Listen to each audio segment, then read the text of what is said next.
Bayan, kumusta po? Magandang araw at saka welcome po sa ating vlog for today. Ayun, sa mga nag-aabang po sa atin, hello nga pala sa inyo at sana ho ay sumainyo ang pagpapala ng Panginoon. Ano? At ilayo kayo sa anumang kiramdaman at problema, lalo na ho dun sa may mga na iniindang karamdaman po ngayon. Nawa po ang kagalingan ay sumainyo. Sa mga may problema sa pinansyal na aspeto, sana ho ay tagpuin ng Diyos ang inyong pong mga pinansyal ang pangailangan. At doon sa mga kababayan natin lumaranas ng anxiety, depression, ang pagpapala po ng Diyos, actually, yung tiwala natin sa Panginoon na umiiral sa atin pong mga puso ay siya hong makakatulong sa atin upang malagpasan natin yung pakiramdam ng depression, no? Nadidepress ka, kiramdam na pili mo mayroon kang anxiety, no? At ang daming pressure sa buhay.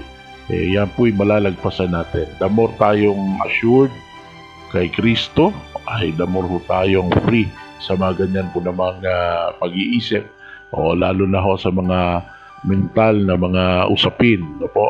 Sabi nga mamaya, napakaganda ho ng topic natin today sapagkat tumutukoy po ito ng pagbabago ng ating pag-iisip, no?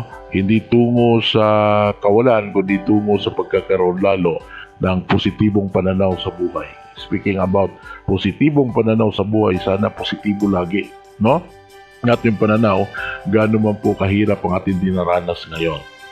Iyuko po natin ating mga ulo, pikit natin ating mga mata. Panginoon namin nasa langit, patawarin po ninyo kami sa aming mga pagkakasala sa araw-araw, sa isip, sa salita at sa gawa. Tulungan po ninyo kami, Panginoon, na maging matatag sa pananampalataya. Salamat po sa inyong patuloy na paghawak sa buhay ko po at sa buhay ng mga mahal po namin.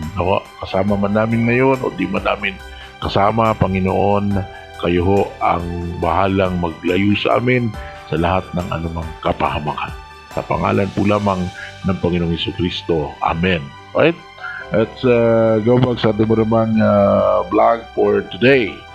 Grabe yung vlog natin. Well, bayan, allow me to ask you to read these particular verses na akin po namang babanggitin. Sa Romans chapter 12, verses 1 to 2, sa Aklat ng Roma, ang kabanata ay 12 at ang mga talata ay 1 hanggang 2. Sa wikang Tagalog ang sabi, kaya nga mga kapatid, alang-alang sa masaganang habag ng Diyos sa atin, ako'y nakikiusap sa inyo na ialay ninyo ang inyong sarili bilang isang handog na buhay, banal at kalugod-lugod sa Diyos. Ito ang karapat-dapat na pagsamba ninyo sa Diyos.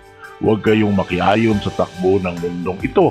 Sa halip, hayaan ninyong baguhin ng Diyos ang inyong pag-iisip upang maunawaan ninyo ang kanyang kalooban. Sa gayon, magagawa ninyo kung ano ang mabuti, kalugod-lugod at ganap na kalooban ng Diyos. Well, kumusta po muli? Balik po tayo sa atin po namang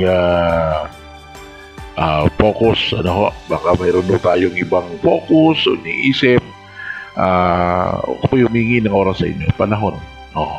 Tuon po natin dito sapagkat tayo ay hindi mag-uusap ng wala lang, kundi mag-uusap po tayo ng relevant na mga bagay, kagaya ho ng ating pananampalataya sa Diyos. Right? Well, nabasa po natin yung Romans 12:1-2, no? At may mga bagay po doon na atin po namang napiling maging punto para po sa araw na ito sa ating vlog. Number 1, ihandog natin ang ating mga sarili bilang buhay, banal at kalugod-lugod sa Diyos. Yan. Hindi ko sinabing ihandog natin ating sarili na patay. Okay? Ihandog natin ating sarili na buhay. Kasi ano magiging silbi natin sa Diyos kung tayo ay wala ng buhay? Masyado tayong abala sa maraming mga bagay, no?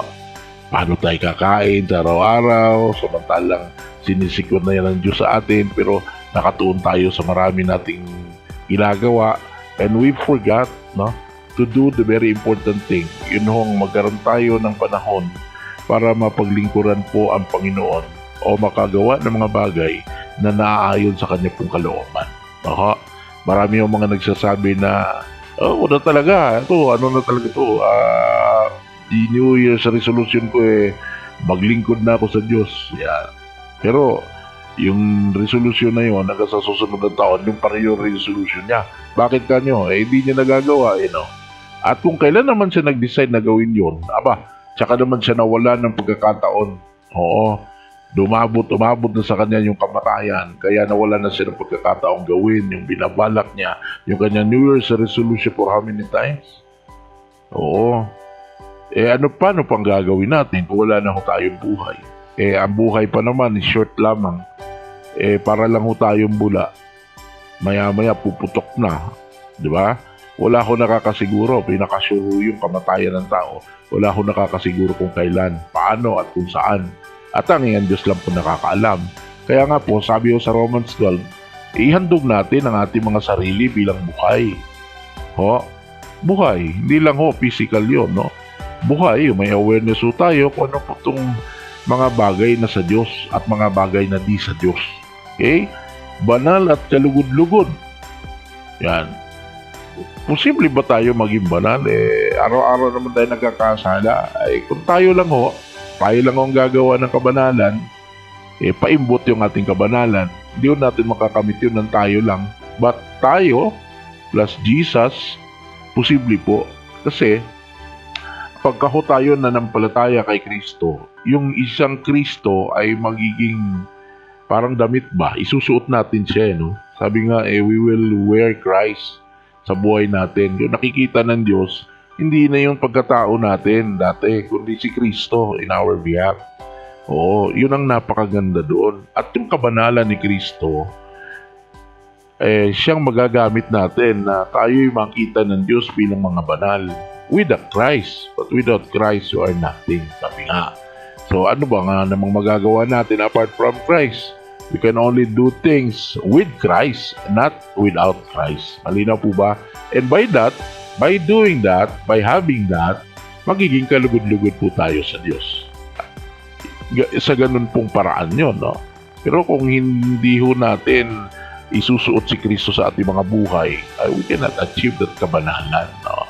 Buhay ka nga, di ka naman banal, ano rin ang magiging silbi mo at hindi ka rin magiging kalugod-lugod sa Diyos. Po ba?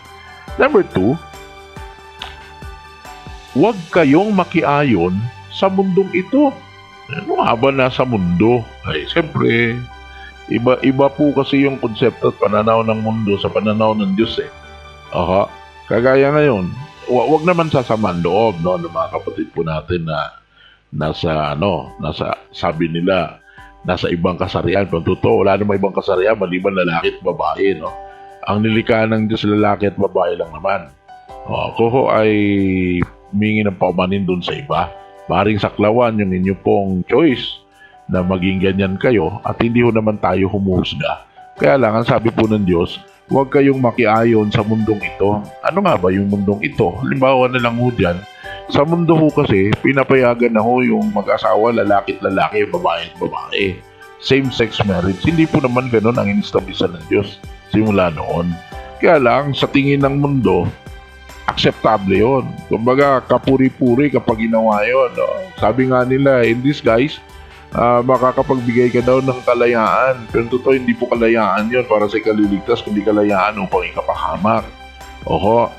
Malinaw naman po ang sabi ng Diyos. Magiging napaka-hypocrite po natin kung sasabihin natin na yan ay napakagandang palisiya at dapat gawin. Huwag natin tingnan yung aspeto ng idea ng mga politiko sapagkat ginagawa lang naman nila yan to gain your votes and trust, no? Siyempre, parang makarami ng boto doon sa mga kapatid po natin na tinatawag nila na sa third sex. I-acceptan nila yung ganung pananaw na pwede na mag-asawa si lalaki versus lalaki, si babae versus babae. Ayan, same-sex marriage, accepted na yon. Pero hindi po accepted ng Diyos yun. Yan ang paniniwala ng mundo. Pero sabi ng Diyos, huwag tayo makiayon sa mundong ito. Pero hindi po sinabi that we go against in this world. Meron kasi mga umiiral na batas dito. Sabi naman ni Peter, dapat magpailalim tayo dun sa gobyerno na mamahala sa atin. Sapagkat may batas yan no? Yung sinasabi, maging law-abiding tayo. Pero yung pakikiayon sa mundo na sinasabi ko dito sa Romans 12 ay malinaw ho. Ano nga ba yung gawin ng mundo ngayon na hindi yung pinapayagan ng Diyos at wag ho tayo makiayon doon. Kagaya niyan, ang dami na ho nating concern na bigla tayo nagkaroon ng napakaraming concern. Dati busy ka lang, ngayon busy ka na. Hanggang yung iba nagbibisi-bisihan na lang. At nawala na po tayo ng sapat na panahon. Nakikiayon na po tayo sa mundo at hindi na po tayo nakikiayon kung ano nga bang kalooban ng Diyos. Mabigat yun. Yun ay mga bagay na dapat po nating balikan. Mag-focus po tayo mga kababayan. Let us not go in accordance dito ho sa mundo but in accordance to the will of God. And there are many things as an example but allow me to just mention that the thing that I mentioned a while ago. Right? Number 3 point mga kababayan. Hayaan ninyong baguhin ng Diyos ang inyong pag-iisip. Ano ba lang pag-iisip meron tayo ngayon? And the only being that can change that is no other than God. Right? Yung konsepto, yung mindset, yung ating pagsiset ng ating mind. Gaya na pagka may dumarating na problema, madalas so iniisip natin, napakabigat, ang bigat naman ito. Actually, mabigat to talaga kung tayo lang ang mag-handle niyan. Pero kung mababago yung pag-iisip natin dyan at isa sa puso at sa isip natin na itong mga problemang ito, dumarating lang ito dahil ito'y pagsubok at parte ito ng buhay ko dito sa mundo. Sapagkat di naman ako pinadala rito para sabihin ng Diyos wala akong problema. Pinadala ako rito para subukin. At bakit nga ba ako susubukin? Upang ako'y maging puro kagaya ng ginto.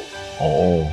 Na maging puro kailangan idarang sa apoy. Ganun din ho tayo bilang mga tao. Kailangan natin itong pagsubok para hindi upang panghinaan kundi lalo pang tumatang. So it's a matter of mind setting sa buhay natin. Kagaya nung masyado tayong worried with the future na ang totoo, hindi naman ho tayo may hawak ng future kundi po ang Diyos. Mali bang baguhin ng Diyos yung ating mindset sa bagay na yan na hindi tayo magkakaroon ng peace of mind, no? Lagi tayong worried kung ano nga ba ang future. We are preparing daw for the future but the point is, nagpiprepare ka pa lang, nawalan ka na ng buhay, ano pa preparasyon ng pinagsasabi natin? Di ba? So, it's a matter of mindset. So, habang nandito tayo, there is nothing wrong when we prepare for the future. No? Halimbawa, nag-aral ka ngayon, nag-aral kang mabuti, nagsipag ka, nag-ipon ka, there's nothing wrong with that. No? Kasi positibo naman pwede maidulot niyan in the future. Pero, the only thing is, only God has that future. What's within us ay yung panahon na meron tayo ngayon. So kaya hingin natin sa Diyos na baguhin ng Diyos yung ating pag-iisip sa mga bagay-bagay. No? When we encounter problems, we will not face it as if parang pasan natin ang buong mundo. No? But we will face it with the Lord. Laging may Diyos. Laging nandyan si Kristo dapat sa mga bagay-bagay na harapin natin. Dahil kung wala pa ang Diyos, ay mabigat po talaga. Ganun ako noon no? Hindi ko naman sinasabing ang gaan-gaan na ng buhay ko ngayon. Ang punto ko lang po napag-aaralan. Kaya naman napag-aaralan kasi binabago ng Diyos yung ating pag-iisip. Dati-dati iba yung ating mga focus and concern. Ngayon naman, nababago sapagkat pinapaunawa ng Diyos, ba yung buhay? Kagaya nung iba, dati-dati hawak ko na halos. Nandun na sa'yo lahat. Nasa iyo na ang lahat. Parang gano'n, no? Pero bigla na lang, inalis. Hindi ka naman si Job. Buti ko si Job ka, sasabihin mo, Diyos ang may bigay sa akin ng lahat, Diyos din ang mag-aalis, no? Kukuha. Hindi mo naman naisip yun. Kaya nagtatanong ka lagi sa isipan mo, bakit pa ako? Ba't pa nangyari ito sa akin? Ang dami-dami mo nang iniisip. Akala mo, you're in control of your life, but the truth is, we are not.